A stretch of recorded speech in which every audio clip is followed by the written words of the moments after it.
Hola, ¿qué tal amigos? Ya estamos aquí en una emisión más de War Room. Yo soy Daniel Flores, titular de este programa. Me pueden seguir en redes sociales, en Twitter como @Daniel-17 Flores y por supuesto las redes sociales de esta emisora como Radio 13 Digital, tanto en Facebook, Twitter e Instagram. Ahí nos pueden escribir, nos pueden dejar sus comentarios. Aquí le estamos dando seguimientos y bueno, pues también hoy vamos a tocar este tema de los policías en México, esta violencia que se sigue generando agenda y bueno, también pronunciamientos del propio Andrés Manuel López Obrador, de las propias organizaciones civiles. ¿Qué está sucediendo pues en esta llamada cuarta transformación, como la llama el presidente de México? Bueno, y también pues estos conatos y estos hechos de violencia que se han presentado en diferentes estados de la República. Hoy tenemos aquí, le agradezco mucho como siempre a un invitado que pues nos ha ayudado a dar claridad sobre este tema, que es Armando Rodríguez Luna, director de la División de Seguridad e Inteligencia en Strategic Affairs. ¿Cómo estás, Armando? Muy bien, Daniel, muchas gracias por invitarme. No, pues gracias a ti. Oye, pues justamente lo hemos comentado aquí, el tema de la seguridad en México es algo que le has dado seguimiento, pero ¿qué está sucediendo con los policías? Sobre todo por pues estos hechos que se han presentado tanto en Guanajuato, en Michoacán, lo hemos visto ya en Cancún y en otros estados de la República en donde sigue muy latente la inseguridad. ¿Qué sucede con los policías? Pues mira, Daniel, hoy en día lo que sucede es que pues siguen siendo objeto de mucha violencia por parte del crimen organizado, siguen siendo objeto sobre todo de intimidación, de cooptación y por supuesto de homicidios. Y el tema es que justamente los más vulnerables son los policías municipales y son siempre, los que, ¿no? Los que más en realidad siempre, y voy a ahondar un poquito más el por qué esas vulnerabilidades y por qué es que son tan importantes para ciertas actividades del crimen organizado. Pero bueno, son más vulnerables los policías municipales, en menor medida los policías estatales. Pero ¿qué pasa? Que tenemos prácticamente 30 años tratando de hacer una reforma al sistema de seguridad pública en el país. 30 años, o sea. Es muchísimo tiempo. Y la verdad es que ha habido muchos problemas para poder fortalecer a las policías, particularmente, repito, las de ese nivel, municipal y estatal. ¿Qué ha pasado? El tema es que justamente durante todo este tiempo, 3 décadas prácticamente, además de haberse realizado muchas reformas a nivel legal para poder dotar de diversas capacidades a las policías y para poder dotarlas de condiciones mejores en términos de contratos, de salarios, de prestaciones, pues no se ha logrado avanzar lo suficiente y lo necesario, porque en gran medida no hay una inversión suficiente, y no me refiero solo a dinero, sino que no hay una inversión suficiente en la persona, para empezar, en el policía o la policía. No hay una inversión suficiente para dotarlos de la infraestructura y el equipamiento necesarios para sus tareas. Y tampoco hay una inversión suficiente en términos políticos para dignificar el papel del policía. Es impresionante la manera en la cual, pues obviamente todas las encuestas año con año que nos arroja INEGI principalmente, nos señala justamente que hay una percepción de desconfianza muy alta, principalmente a la policía municipal, después a la policía estatal y en tercer lugar a la federal, sea antes la Policía Federal o la Guardia Nacional. Y ese es un problema grave. O sea, hay una gran desconfianza de la población, hay muy poca voluntad política de parte de los actores que tienen una responsabilidad de generar esas condiciones adecuadas para el ejercicio policíaco. Y además, pues lo que tenemos es que enfrentan fenómenos de delincuencia organizada muy complejos, muy violentos, estos policías, con todas estas vulnerabilidades que he esbozado hasta ahora. Oye, de acuerdo con el INEGI, corrígeme, son 385,000 policías en el país que están en labores. Armando, sobre todo si en la Ciudad de México no se respeta al policía, y si también tenemos y vemos como actos de corrupción, de las mordidas, ¿qué sucede en los estados de la República? En el entendido de que la Ciudad de México pues es una especie de burbuja en donde pues no pareciera que lo mismo que sucede en la ciudad sucede en los estados. ¿Qué pasa ahí? y sobre todo cómo están equipados los policías municipales y estatales. Claro, pues mira, en realidad lo que observamos es que de toda esta cantidad de policías que decías, alrededor de 385,000, una cuestión importante ahí es distinguir cuáles son digamos, las facultades y las actividades que tienen que llevar a cabo los policías. Por ejemplo, hay muchos que están en temas de tránsito, otros en temas preventivos, otros en temas de proximidad, algunos más operativos y, por supuesto, los de carácter administrativo. Entonces, aquí, evidentemente, los que están en calle, los que están en campo, tienen el mayor problema de vulnerabilidad por las condiciones que ya señalaba, pero al mismo tiempo no tienen las condiciones de capacitación y de sensibilización suficiente para acercarse a la población y enfrentar diversos fenómenos de inseguridad y violencias que vive la gente. Por ejemplo, el Modelo Nacional de Justicia Cívica, una de las cosas más importantes de tantas que propone, es que justamente se les capacite a los policías para que puedan llevar a cabo estas acciones de contacto con la ciudadanía y que además tengan las facultades para resolver ciertos y dirimir ciertos problemas de violencias mínimas en la comunidad, ¿no? Y digo mínimas porque puede ser desde gente bebiendo en la calle con faltas administrativas hasta conflictos vecinales, ¿no? Pero que el policía tenga un primer filtro y canalice ciertos conflictos vecinales. Para que no lo delegue todo al final, ¿no? Para que no se sature el sistema. Particularmente, no todo tiene que llegar al juez cívico, ¿no? No todo tiene que llegar a un juez de control, no todo tiene que llegar a las fiscalías estatales. Es posible que los policías asuman ciertas facultades.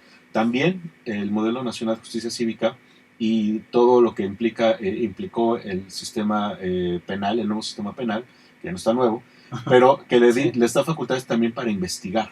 Entonces tampoco se les ha dotado de las capacidades suficientes para poder llevar a cabo esa función que ya les permite el sistema de justicia penal.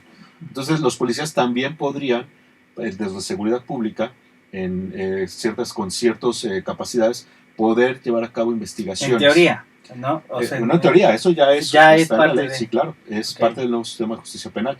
El tema es que no se les ha dado las capacidades. Entonces, se les ha abandonado mucho, como ya decía, también para cumplir sus funciones adecuadamente. Funciones que están mandatadas por la ley. Ahora, adicionalmente a esto, vamos a ver también el hecho de que de toda esta cantidad de policías, pues muchos de estos policías la mayoría de hecho están en el nivel municipal, en un segundo nivel en el estatal. Y por ejemplo, hoy en día la Guardia Nacional ya cuenta con alrededor de 113,000 efectivos. Entonces esto nos da en total, además de los 385, casi 500,000. Contando la Guardia Nacional, contando la Guardia. Entonces, casi 500,000, exacto. Y la verdad es que uno observa, a pesar de las cifras que nos dé la Secretaría de Seguridad y Protección Ciudadana, a nivel federal las cifras de incidencia delictiva son muy estables en términos de su incidencia hacia la alza. Es decir, homicidios, en realidad los homicidios dolosos a nivel del fuero federal y del fuero común se mantienen muy estables, particularmente los del fuero común. Son los que tienen márgenes mínimos de reducción. O sea, ¿está controlado esa cifra, ese delito? No está controlado, está en niveles muy altos. Lo que pasa es que se ha estabilizado, pero hay que revisar muy bien cuáles son las condiciones que ha permitido esta especie de meseta en la cual hemos caído por los últimos más o menos 6 meses. No es suficiente con revisar las cifras. Lo que sí nos está diciendo esto es que, por una parte, no hay estrategias de seguridad pública específicas a nivel municipal y estatal que puedan enfrentar el fenómeno del homicidio. Puedan abatirlo. Ese es uno. Ahora, los otros delitos del fuero común, también las policías tendrían que tener las capacidades y la infraestructura para actuar sobre esto. Te pongo, por ejemplo, robo de auto, te pongo, por ejemplo, el robo a transportista.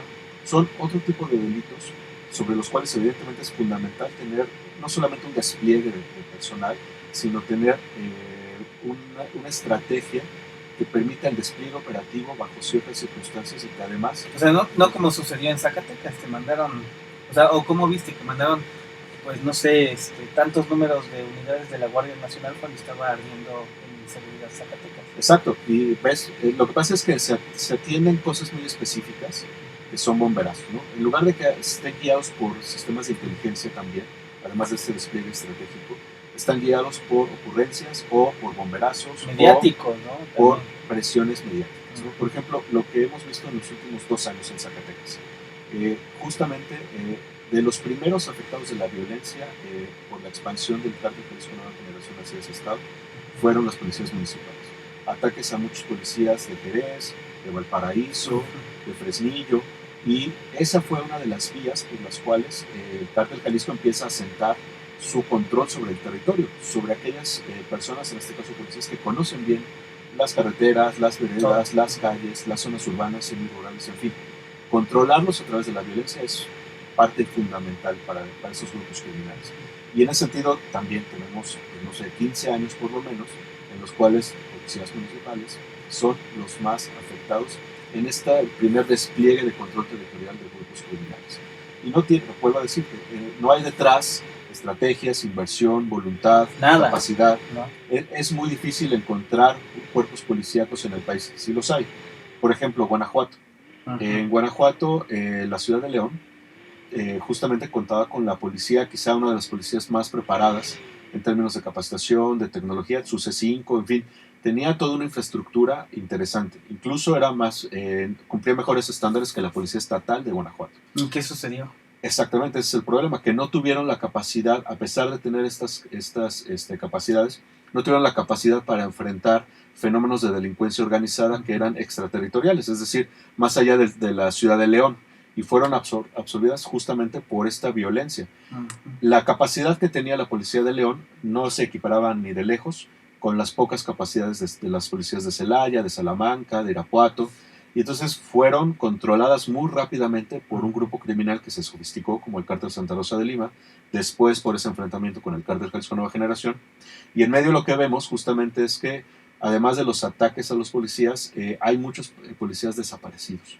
Ese es otro gran tema. ¿De esa no hay cifra? O sea, no hay una cifra adecuada que nos permita hasta el momento identificar el fenómeno, cómo ha impactado a las policías el problema de desaparición forzada en México y de desaparición por particulares. Ni una cifra negra, no hay todavía. Y mira que el tema de la desaparición en México pues ha empezado a tomar cada vez mayor importancia en la agenda política y en la agenda de la opinión pública, en gran medida porque por supuesto traemos pues todos estos 15 años también de la famosa guerra contra el narco, que en realidad es importante señalar que estas desapariciones empezaron a incrementarse en la medida en que las fuerzas de seguridad con la presencia de las Fuerzas Armadas, tuvieron un mayor protagonismo. La desaparición siempre está asociada a grandes actores que tienen la capacidad no solamente de llevar a cabo la desaparición, sino de ocultar los cuerpos. Y entonces ahí, evidentemente, la participación de grupos de delincuencia organizada perfectamente organizados para llevar a cabo este tipo de actividades y fuerzas del Estado también con la capacidad para ocultar esto, es innegable. Ahí se tiene que hacer muchas mayores investigaciones, tanto judiciales, por supuesto, como periodísticas y también de organizaciones civiles para entender mejor ese fenómeno y cómo ha impactado a los cuerpos de seguridad pública, principalmente, vuelvo a decir, nivel municipal y estatal. Oye, a ver, Armando, sobre todo me comentas el tema de la desaparición. ¿Cuánto gana un policía en promedio municipal, estatal y un federal?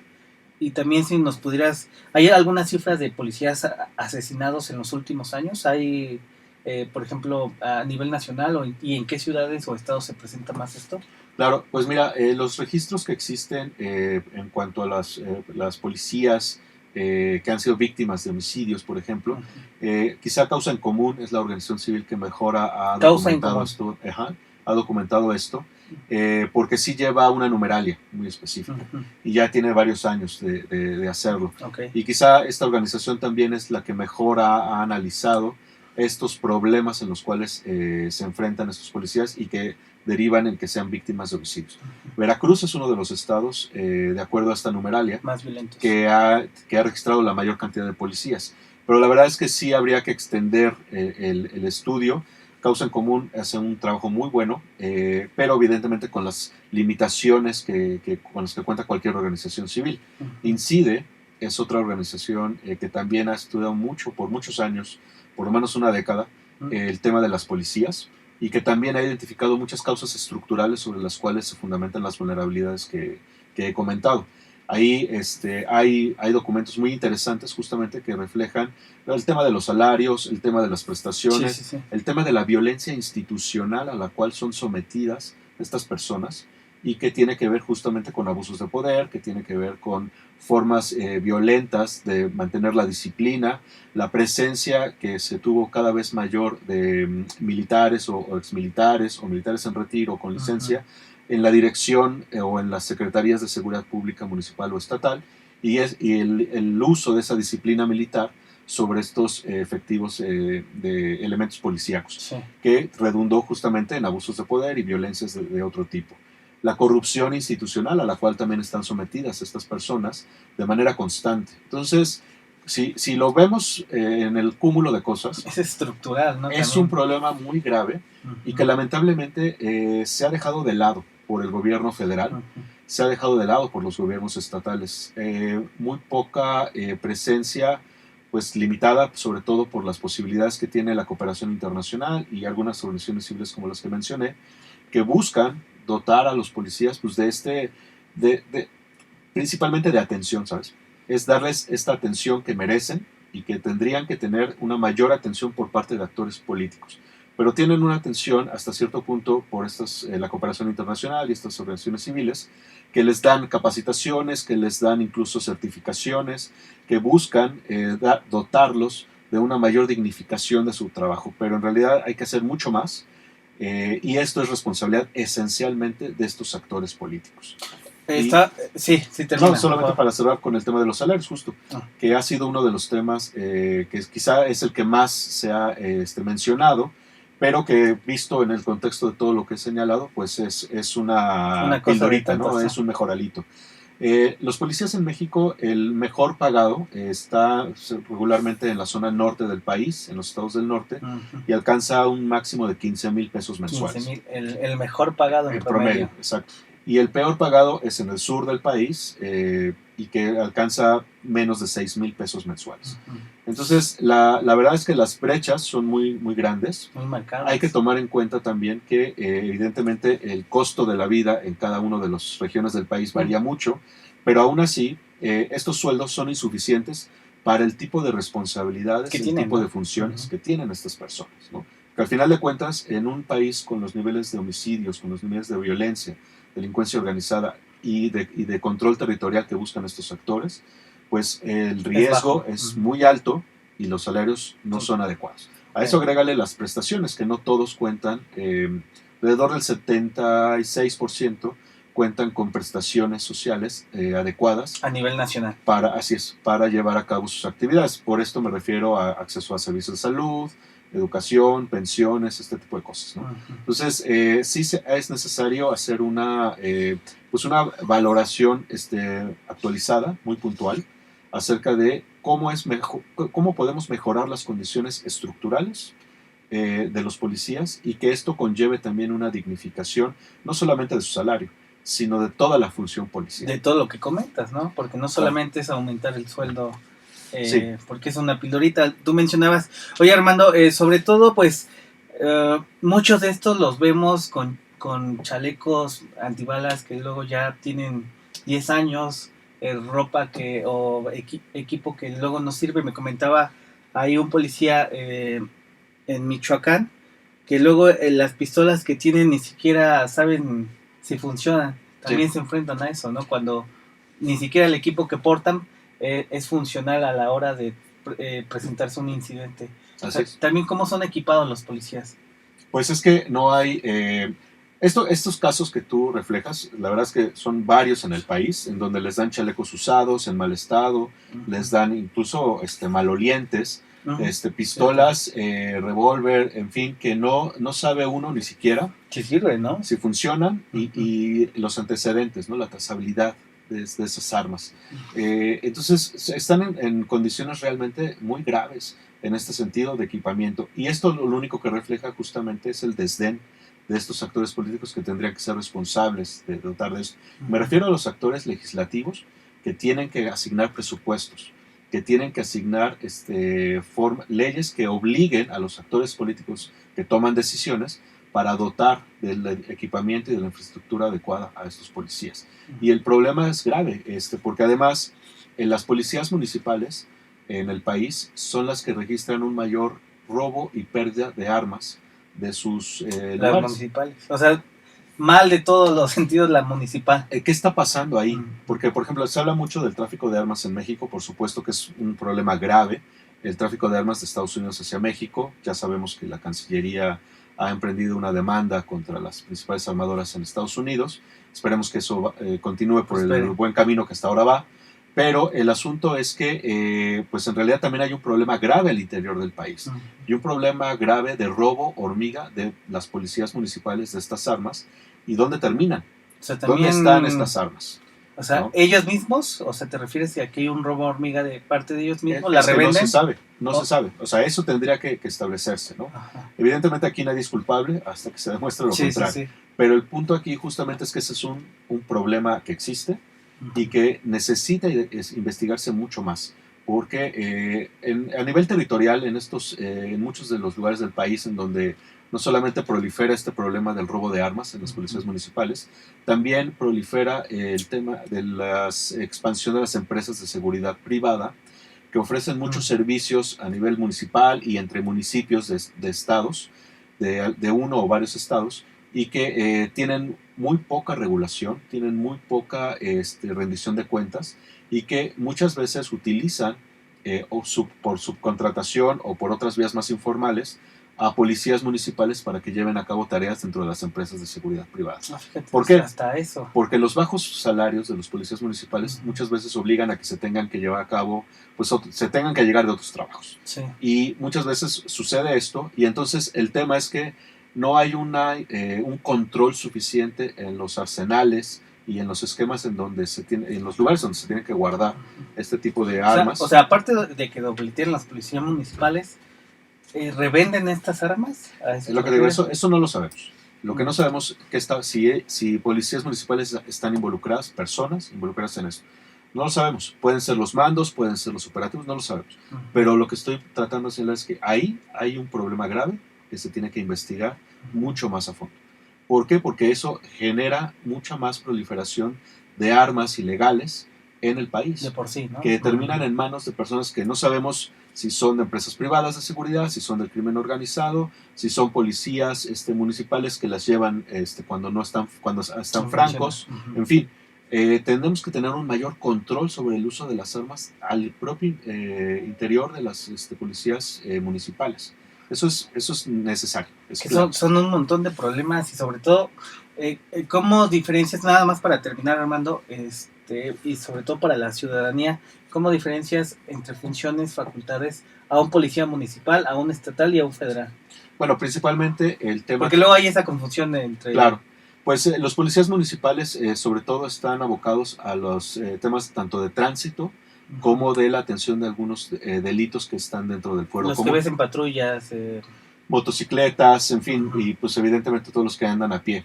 Pero es que varía mucho porque hay cuerpos policíacos de nivel municipal, por ejemplo en Ciudad Juárez, que generaron policías de proximidad, cuerpos de policía de proximidad, justamente tratando de orientar hacia la atención a ciertas violencias a nivel comunitario y que se enmarcaba esto, ya tiene por lo menos 10 años, se enmarcaba esto en un proceso de intervención comunitaria. Entonces se crearon diferentes estrategias para que esta policía en particular a nivel municipal generara cuerpos de atención a nivel comunitario, pero no todas las policías lo tienen, ¿no? Por ejemplo, la policía en Salamanca tiene una policía preventiva, pero el tema justamente es que tiene que desarrollar otro tipo de cuerpos de policía para poder atender violencias específicas en ese nivel comunitario, ¿no? A diferencia de las estatales que tienen un despliegue territorial, pues evidentemente a lo largo de la entidad federativa, y que tendrían que atender otros delitos como, más complejos como por ejemplo el robo de auto o el robo a transportista, por ejemplo,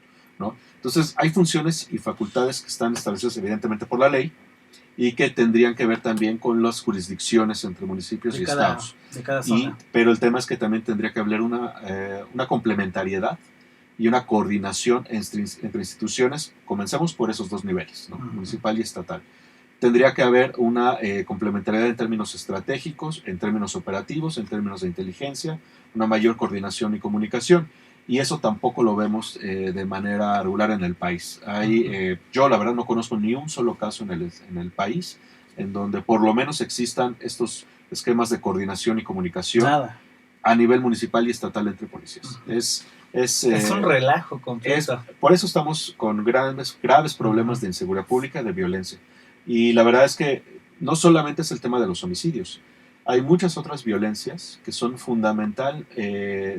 es fundamental atender y que están pues, sobre todo arraigadas en el nivel comunitario, en las comunidades, localidades, en las unidades vecinales, que hay que atender y que ahí se podrían detener muchos temas importantes de inseguridad en el país. No delincuencia organizada, por supuesto, pero sí muchas violencias. Te pongo dos ejemplos. Narcomenudeo, ¿no? Por ejemplo, ese es uno de los temas que sí se debe de atender desde ese nivel. Otro es, evidentemente, aquellos que tengan que ver con el uso de armas por parte de vecinos para amedrentar. Una cosa que se ha expandido mucho es el de las peleas entre vecinos, ¿no? Es bien común, ¿no? Por ejemplo, la ocupación ilegal de bienes, de propiedades, de departamentos, de casas, de oficinas, por parte de grupos que buscan, que pasó mucho aquí en la Ciudad de México en el sexenio pasado, como la Unión Tepito, que ocupaba predios, ocupaba edificios completos, el centro histórico, ¿no? Por ejemplo, para sus actividades que iban desde almacenar drogas hasta retener personas o asesinarlas ahí mismo, ¿no? Entonces, en ese nivel, ahí también se tiene que trabajar mucho para que las policías puedan llevar a cabo sus actividades. Pensemos en la Ciudad de México, el centro, con todas las complejidades que implica una ciudad como esta. Pero pensemos en Reynosa, Tamaulipas, o en Salamanca, Guanajuato, lugares donde también suceden este tipo de cosas, pero que las policías están en condiciones muy diferentes, ¿no? Pero sí se tendría que trabajar en un proceso de homologación de capacidades, en un proceso de redignificación de la función policial, empezando por ahí, y que esto implique pues atender todas las aristas que acá hemos comentado. Claro. Oye, pues me quedo con eso. La redignificación no solamente es aumentar el sueldo, es un montón de problemas para los policías municipales, estatales y federales. Hablamos de 385,000 más los 113,000 de la Guardia Nacional, casi 500,000 de cuerpos de seguridad en el país, y bueno, con ello un montón de problemas. Te agradezco muchísimo, Armando. ¿Tus redes sociales, por favor? Claro, Daniel, es _Rodríguez Luna, es mi Twitter, bueno, @antes, es la única red social que utilizo. Y repítenos tu cargo, por favor, ahora desde dónde te pueden seguir. Claro, bueno, ahora soy director de la División de Seguridad e Inteligencia en Strategic Affairs, una consultoría especializada en asuntos públicos. Entonces, pues bueno, ahí estamos a la orden. Buenísimo, muchísimas gracias como siempre, Armando. Pues esto fue War Room, nos quedamos con este tema de los policías aquí en México, con este problema de inseguridad, y bueno, nos vemos hasta la próxima. Muchísimas gracias.